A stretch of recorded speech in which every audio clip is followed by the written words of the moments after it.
Hey friends, I'm Andy B, Community Manager with Anarchy Online, and today we're taking you along a trip across memory lane, celebrating 20 years of Anarchy Online. We actually found some developers that used to work on the game way back in the day, so we actually had a sit down with them and a chat about what their experiences were like working on the game. Check it out!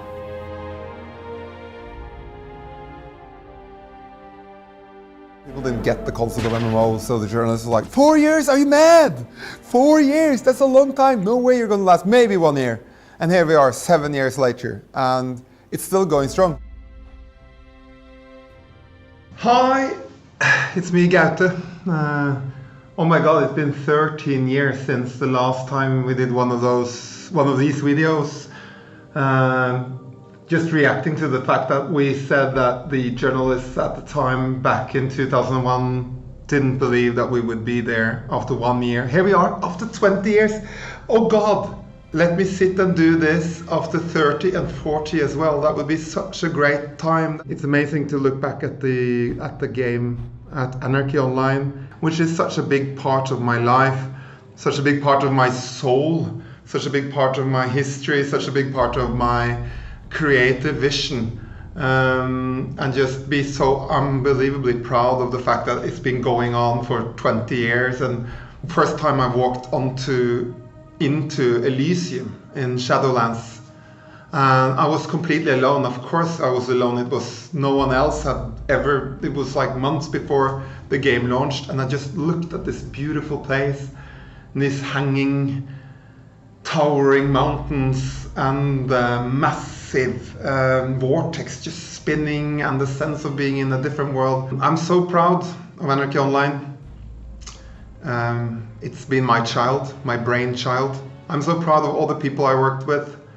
I miss you guys so much, and I wish Funcom such a great anniversary. I was first introduced to Anarchy Online as a player, much like many thousands of other people at the launch of the game. I picked it up in a store and experienced the game for the first time purely as a player.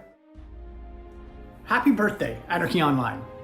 I remember getting asked to do the 7-year version of this video and commenting that it blew my mind that we'd reached that milestone for Rubica.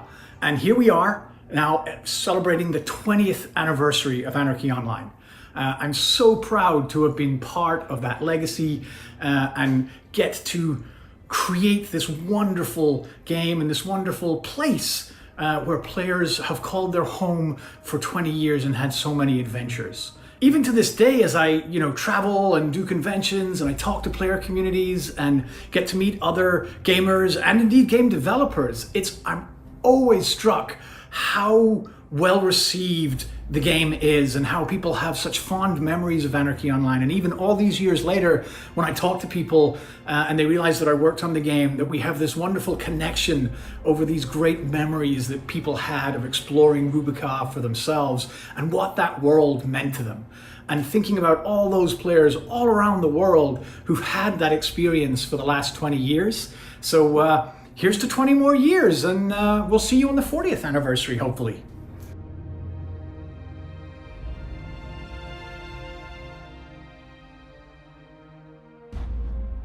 Hello, my name is Vebjørn. 20 years ago I was the lead artist on Anarchy Online, and now I'm a senior graphic artist on Clone Exiles. I'm Øyvind. I am a senior environment artist at Funcom, and 20 years ago I was just an artist on Anarchy Online. My name is Viljar. I'm now a game director. 20 years ago I was a world designer on Anarchy Online. I still remember, I think, what was the poly count for characters. 10,000 polys on a character, right? No, a bit less than that. Now I start out with test with you can try with 90. Yes, I remember that. You can't do anything with 90, but I tried, and then I got to 200 with the ones in the first screenshots. And then we finally started to get that into testing, and then I decided, I think 800 plus the head and plus weapons, it was like 1200. 1200 polys. The graphics were defined of the fact that every artist wanted to make a fantasy game.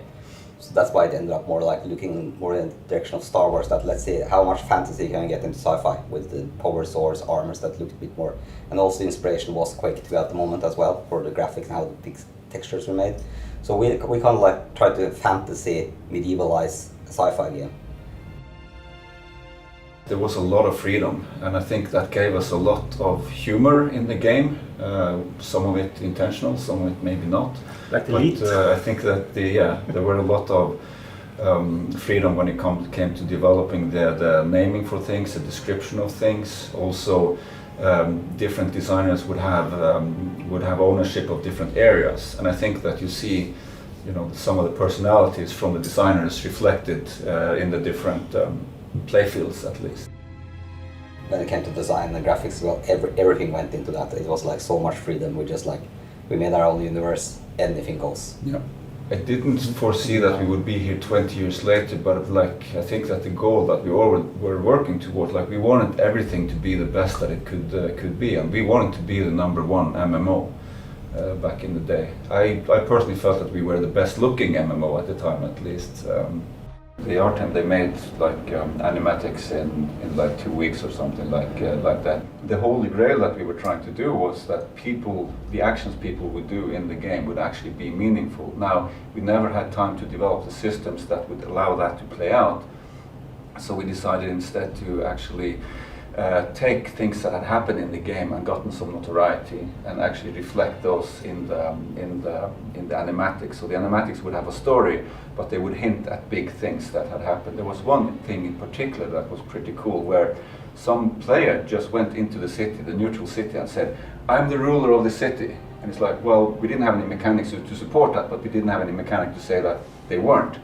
So what we ended up doing was that the leader of the city, per the story, actually had a dossier on the side with the name of that player reflected. So somebody did something silly in the game, and it got reflected in that animatic. So I don't think a lot of people actually know that, but that was kind of cool. That behind the scenes. I was really proud of the graphics when we shipped it, because it's the first game I'd done so much of it. But the legacy lives on, and people still play that game. There's something special to be said about games that they ship, which are multiplayer and online. To kind of see that game just come and populate, and you can walk around and hey, my God, these guys are playing my game. Actually, I myself, every year, I log into my old character, which I parked in one of the levels that I built, only one trade on one of the rooftops there, and just kind of look over and say, yeah, it's still here.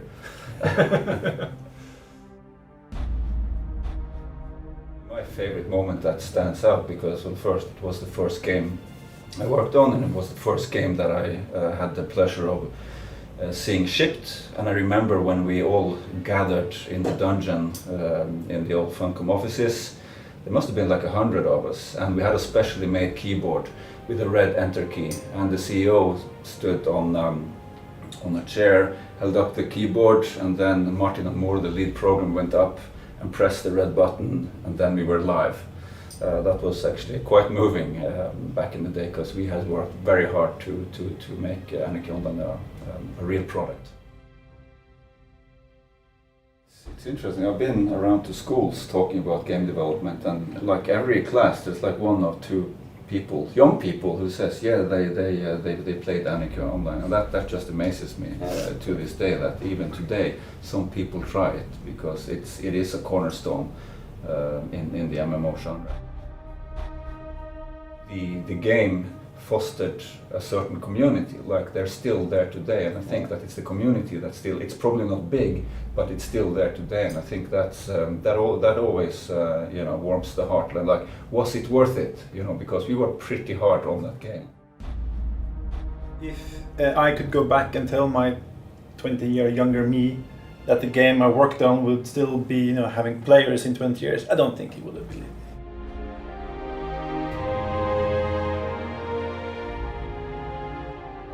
Hi, my name is Ruike Zeiss and I'm CEO of Funcom, and I'm extremely proud to be here talking about the 20th anniversary of Anarchy Online.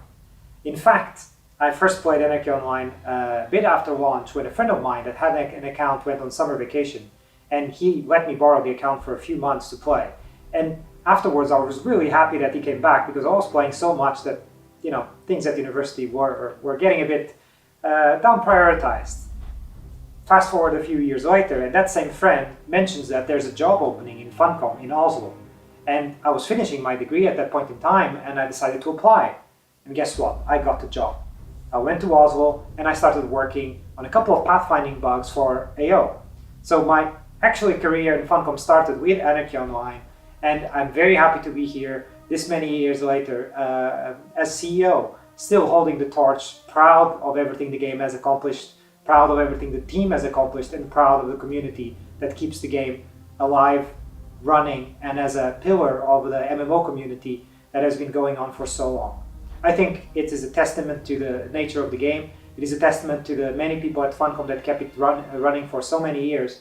And I hope to be around when, 20 years down the line, AO is still running and is still there as a very important piece of MMO history. So once again, happy birthday Anarchy Online, happy birthday to the community, and thank you all for joining us on this great adventure. Well, that about wraps it up. Thank you all for joining us on this brief retrospective of 20 years of Anarchy Online. AO officially turns 20 on June 27th, 2021, and don't miss our in-game events going on right now through July 14th. From everyone here on the Anarchy Online team and everyone at Funcom, thank you to each and every one of you for your passion, your dedication, your creativity, and your support over 2 decades of exploring Ruby Ka and beyond. Please stay safe out there, and we'll see you around.